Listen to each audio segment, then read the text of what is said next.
Saya kena teknologi Dr. Maimunah Omar merupakan pengarah Comparative Technology di Malaysia Institute of Defence and Security MIDAS. So MIDAS adalah salah sebuah think tank di bawah Kementerian Pertahanan.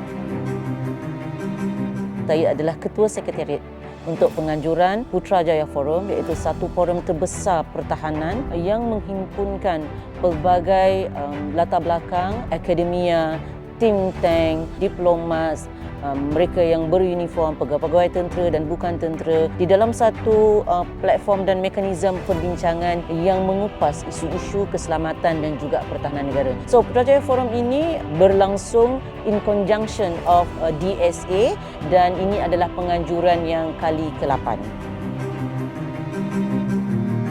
Inilah tujuan utama Putrajaya Forum ini, kerana kita nak membincangkan dan membicarakan teknologi daripada satu sudut yang lain. Kerana apabila kita melihat pada situasi geopolitik, ketidakstabilan dunia dan rantau yang berlaku sekarang, seolah-olah teknologi ini adalah satu tool, satu alat yang digunakan untuk menghancur dan membawa kebinasaan. Tapi sebenarnya teknologi ini memberi peluang membuka satu ruang perbincangan yang lebih luas, sebab ada banyak kelebihan-kelebihan pada teknologi itu sekiranya digunakan, disalurkan, diimplementkan dengan cara yang betul, dia akan memberi manfaat kepada alam hukum alam sejagat. Sebagai contoh dalam bidang pendidikan, dalam bidang food security, dalam bidang inovasi, pengurusan bencana dan pelbagai lagi. Jadi apa yang perlu tentang teknologi ini adalah bagaimana kita menguruskannya, bagaimana kita mengurangkan risiko terhadap ancaman yang akan diberikan melalui teknologi. Kita tidak menafikan teknologi akan melibatkan juga perkara-perkara yang sekiranya tidak dikawal akan membawa kepada kerosakan dan kemusnahan.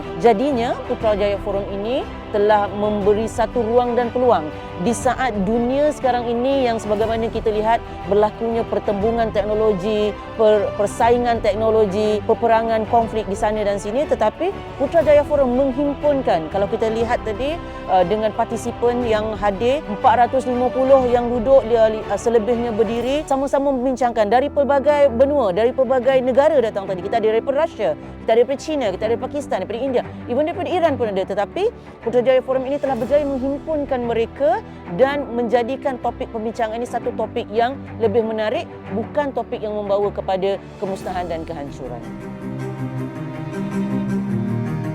Bagaimana perkara ini boleh dilaksanakan? Sebagai contoh, kita ambil negara ASEAN. ASEAN ada kelebihan, ada kekurangan. Ada negara yang maju, ada negara yang belum sampai ke tahap itu. Yang mana seluruh negara ASEAN kena bersama-sama menggembling apa sahaja untuk membangunkan teknologi sendiri supaya kita juga boleh berdiri seiring dengan kesatuan-kesatuan yang lain. Tetapi mestilah menjurus kepada teknologi itu bukan membawa kemudaratan kepada ASEAN, tetapi dia lebih kepada membawa kebaikan pada ASEAN.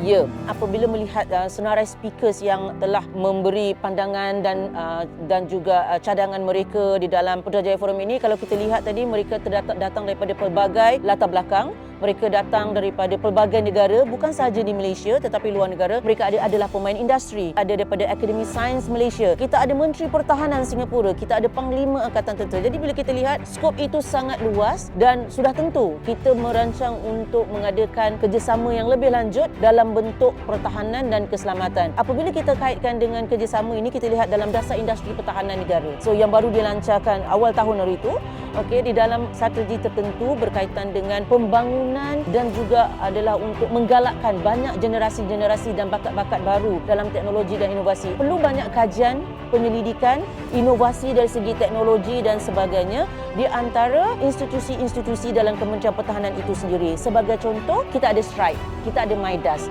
Dan dua institusi utama Kementerian Pertahanan ini akan menggembling tenaga berkolaborasi dengan institusi-institusi lain untuk sama-sama menghasilkan input-input yang baru yang boleh membawa satu dimensi yang baru berkaitan dengan pertahanan dan keselamatan, especially dari segi dasar industri pertahanan negara.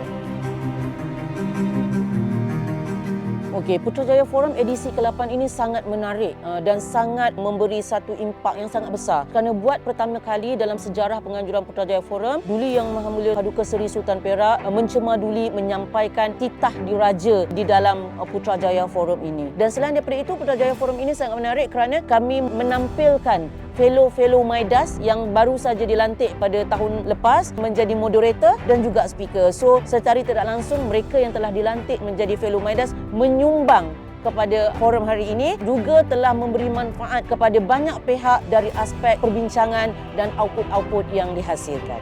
Dalam nak membawa negara ke tahap yang lebih tinggi, perlu banyak dan mempelbagaikan skop perbincangan, kolaborasi dengan pelbagai pihak. Dia tidak boleh berada dalam satu skop saja. Contohnya, mereka yang berada dalam kerajaan, mereka yang berada dalam bukan kerajaan. Bukan kerajaan dan kerajaan kena bergabung bersama-sama supaya segala ilmu, segala pandangan itu dapat dicantumkan dan membawa Malaysia ke arah yang lebih baik. Okey, ini adalah sebahagian daripada whole of government, whole of society, WOGOS yang kita ada, di mana dalam membicarakan tentang pertahanan dan keselamatan, ia bukan sahaja tanggungjawab mereka yang beruniform sahaja. Pertahanan dan keselamatan ini ada tanggungjawab semua pihak, semua yang lahir di Malaysia ini, semua yang sayangkan Malaysia ini, tetapi dengan cara dan bentuk yang berbeza. Pentingnya institusi-institusi pemikir membawa semua pihak ke dalam satu ruang perbincangan yang lebih luas supaya dapat menghasilkan idea-idea baru, idea-idea bernas untuk kepentingan jangka panjang negara. Saya mengharapkan ada lebih banyak hubungan kerjasama yang lebih dalam. Kita tidak mahu, kita telah mengadakan forum, jadi ini adalah salah satu bentuk kerjasama yang dibuat. Dan habis setakat itu. Sebagai contoh, di Midas sendiri kita ada merancang untuk nak mengadakan kerjasama yang lebih dalam dengan institusi daripada Turkiye, for example. Sebab kita tengok defense industry Turkiye ini adalah defense industry yang paling stabil. Dia bermula daripada kecil dan telah menjadi sekukuh-kukuhnya. Mungkin sesuatu Malaysia boleh belajar daripada situ dan Midas boleh menjadi pemangkin. Midas ini dalam usaha untuk berkolaborasi dari segi Industry Collaboration Program. Kita terlibat penerimaan grant kajian dan sebagainya, dan kita akan memastikan perkara-perkara yang sebegini ini dimasukkan dalam kita punya kajian untuk memberi satu impak yang lebih baik kepada Malaysia.